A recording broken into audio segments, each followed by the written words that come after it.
شہیدوں کے پریوار کے جتنے بھی افراد یہاں پہ آئے ہوئے ہیں. ابھی میں ایس ایس پی صاحب کی بات بڑی غور سے سن رہا تھا، تو ایک چیز جو ہے وہ بڑی صاف ہے کہ اپنے جان کی قربانی دینا، اور وہ بھی دیش کے لیے، یہ ہر آدمی نہیں کر سکتا، اور ہر آدمی کو شاید نصیب بھی نہیں. جموں کشمیر یو ٹی میں لوگ چین کی نیند سوتے ہیں، آرام سے سوتے ہیں، اپنے کاروبار کرتے ہیں. یہ ممکن تبھی ہوا ہے جب آپ کے پیاروں نے اتنی بڑی قربانی جو ہے وہ دی. یہ کہنے کی بات ہے کہ فلانے آدمی کا ہم نے یہ دے دیا، وہ دے دیا.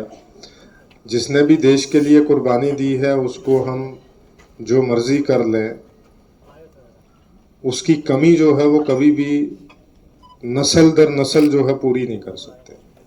مطلب وہ اگر بیٹا ہے تو ماں باپ، پھر اس کے بچے، پھر اس کے بچے.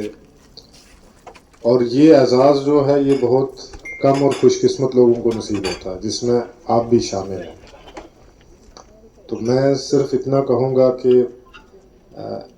یہ ایسا موقع ہے کہ جس پہ آپ کو جو ہے وہ فخر سے سر اونچا کرنا چاہیے کہ آپ کے بیٹے کی قربانی یا آپ کے بھائی کی یا باپ کی قربانی سے آج یہ لوگ خوشیوں سے جو ہے وہ گھوم بھی رہے ہیں، اپنا کام بھی کر رہے ہیں.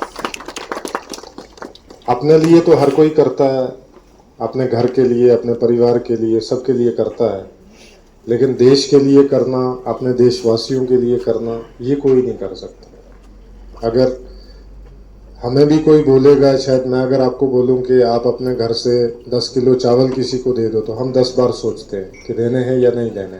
تو پھر آپ سوچو کہ دیش کے لیے وہ خوشی خوشی جان دے دیتا. اتنی بڑی ہمت اور اتنی بڑی قربانی جو آپ کے پیاروں نے دی ہے، مجھے لگتا ہے کوئی دے نہیں سکتا.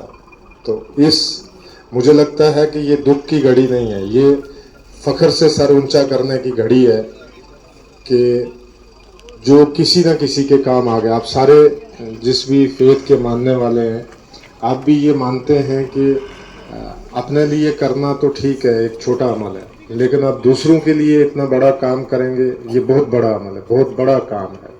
تو جو آپ نے کیا ہے، تو مجھے لگتا ہے اس سے آپ کا سر جو ہے وہ فخر سے اونچا ہونا چاہیے. اس کی کمی کوئی نہیں پوری کر سکتا، یہ بڑی بالکل کلیئر بات ہے. لیکن جو فخر سے آپ سر اونچا کر کے اس دیش کو آج کھیلتا ہوا، کھلتا ہوا اور پروان چڑھتا ہوا جو آپ دیکھ رہے ہیں، یہ بالکل صرف اور صرف آپ کی قربانیوں کی وجہ سے.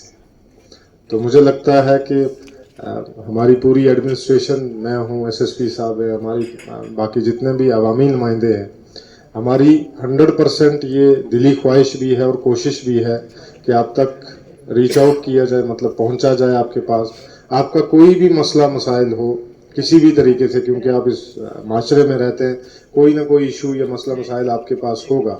تو ہم اس کے لیے جو ہے وہ بالکل اس کو ریزالو کرنے کے لیے ہمیشہ تیار ہیں. اس کے لیے کوئی چھٹی یا وقت کی پابندی نہیں، اس کے لیے ہم ہمیشہ تیار ہیں اور آنے والے ٹائم میں بھی تیار رہیں گے. ہماری طرف سے، ہمارے دفتر کی طرف سے یا ایس ایس پی صاحب کے دفتر کی طرف سے جو بھی آپ کو کسی قسم کا کوئی بھی ایشو ہے، کوئی آپ کو زمین کا مسئلہ ہے، کوئی جھگڑا گھر کا مسئلہ ہے، کوئی اگر مان لو کہ آپ کو کسی سوسائٹی میں کوئی ایشو ہے، یا پڑھائی کا کوئی ایشو ہے، یا بچے آپ کے مان لو پڑھ رہے ہیں تو ان کو کوئی ایشو آ رہا ہے، تو ہم پورے طریقے سے وہ ان کو سپورٹ کرنے کے لیے تیار ہیں. یہ آپ کے لیے کوئی مہربانی نہیں ہے، کیونکہ آپ نے جو نذرانہ دیا ہے اس کی مجھے لگتا ہے پوری دنیا قیمت چکا نہیں سکتی ہے. لیکن ہم آپ کی سپورٹ میں آپ کے کندھے کے ساتھ کندھا ملا کے کھڑے ہیں تاکہ آپ کے پریواروں کو کسی قسم کی کوئی پریشانی جو ہے وہ آنے والے وقت میں نہ ہو. اس کے ساتھ ہی میں آپ سب کا بہت شکریہ ادا کرتا ہوں. اور آج سے آپ نے ایک دل میں جو ہے وہ لے کے یہاں سے ایک امنگ لے کے جانی ہے کہ جو آپ کر سکتے ہیں وہ کوئی نہیں کر سکتا. اور آنے والے ٹائم میں آپ کے جتنے بھی ایشوز ہوں گے اس کو بھی آپ نے ایک ذمہ داری کے ساتھ اور ایک ہمت کے ساتھ کرنا ہے، بلکہ یہ نہیں سمجھنا کہ ہمارا وہ چلا گیا تو اب اس دنیا میں یا ہمارے پاس کچھ نہیں ہے. آپ یہ سوچیں کہ جو آپ کے پاس سب سے قیمتی چیز تھی وہ آپ نے دی ہے، اور اوپر والے نے یہ نظام بنایا ہے کہ کس طریقے سے آپ کو اس نے زندہ رکھنا ہے، سپورٹ کرنا ہے. تو میری انہی الفاظ کے ساتھ آپ کا بہت بہت شکریہ، اور میں سچ میں آپ کا قرضدار ہوں کہ آج شاید ہم یہاں بیٹھے ہیں کیونکہ آپ نے قربانیاں دی. بہت بہت شکریہ.